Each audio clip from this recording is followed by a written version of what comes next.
रोए ज़मीन पर अक्सरियत में ऐसे लोग हैं जो दुख, तकलीफ, अजियत, फरेब, धोखे तो इंसानों को देते हैं और माफ़ी अल्लाह से मांगते हैं। परिंदे चींटी खाते हैं और जब वो मर जाते हैं तो चींटियाँ उन्हें खाती हैं। हालात बदल सकते हैं, किसी को कम मत समझो क्योंकि आज आप ताकतवर हो सकते हैं, लेकिन याद रखना वक्त आपसे ज़्यादा मजबूत है। जब हम किसी के साथ ज्यादती करके उसका नुकसान कर देते हैं तो शायद हम भूल जाते हैं, मगर वक्त कभी नहीं भूलता।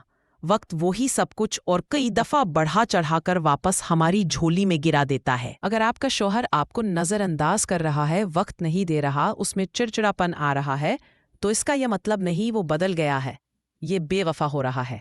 हो सकता है कि वो थक गया हो या बाहर काम के हालात ठीक ना हो और वो हौसला हार रहा हो कि उसे घर बनाना है, बच्चे पालने हैं, बहुत सारे खर्चे हैं और आमदनी कम है। ये सब कैसे होगा?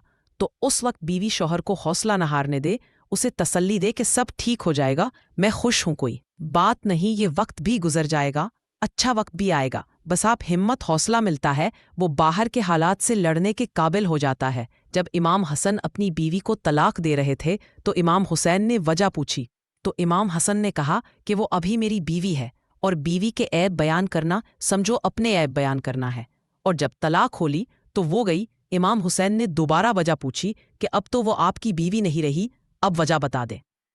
तब इमाम हसन ने कहा कि अब वो मेरे लिए महरम नहीं है और अब मेरा उसके बारे में बात करना शरीयत के खिलाफ है। औरत का घर बर्बाद करने वाले उसके इर्द गिर्द बहुत होते हैं, मगर जब औरत बर्बाद हो जाए तो दूर दूर तक कोई दिखाई नहीं देता, ना अपना न पराया।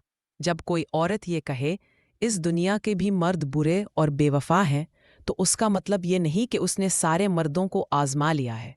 इसका मतलब ये है जिस मर्द को उसने आजमाया था वो उसकी सारी दुनिया था। एक वली से इब्लीस ने कहा, तुझे अल्लाह पर बहुत यकीन है तो ऊंचे पहाड़ पर चढ़कर छलांग लगा दे, देखते हैं कि तेरा अल्लाह तुझे बचाता है कि नहीं।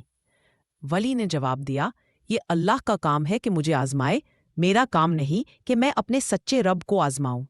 एक शख्स इमाम शाफी के पास आया कि फुला शख्स आपकी बुराई करता है।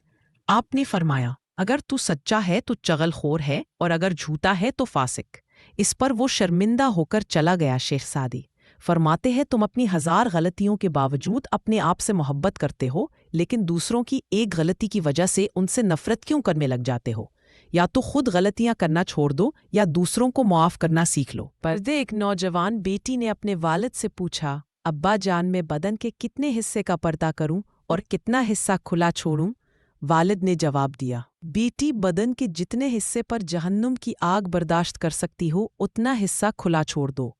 अगर आपका पड़ोसी देवबंदी, बरेलवी, अहले हदीस, शिया या कुछ और है तो उसका हिसाब वो खुद देगा, लेकिन अगर वो भूखा मर गया तो उसका हिसाब आपको देना होगा। मौत से जितना भी भाग ले वो छोड़ने वाली नहीं, और रिस्क के इजाफे की जितनी भी तदाबीर कर ले मुअद्दस से जायद मिलने वाला नहीं।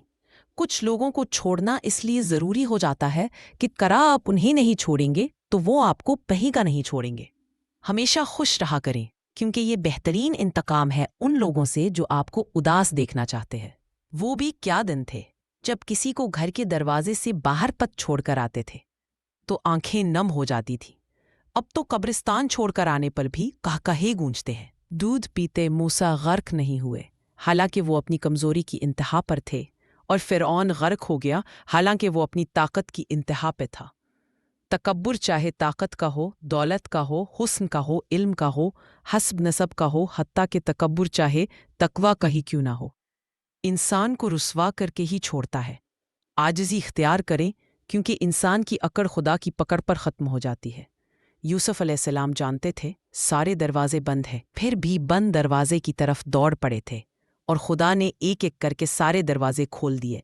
कभी अगर लगे कि तुम्हारे लिए भी दरवाजे बंद हैं तो जान लो कि तुम्हारा और यूसुफ का खुदा एक ही है। दूध वाला दूध में पानी मिलाने के बाद बचा हुआ पानी ज़मीन पर बैठकर पीने लगा। पूछा गया कि ये क्या, तो बोला, बैठकर पीना सुन्नत है।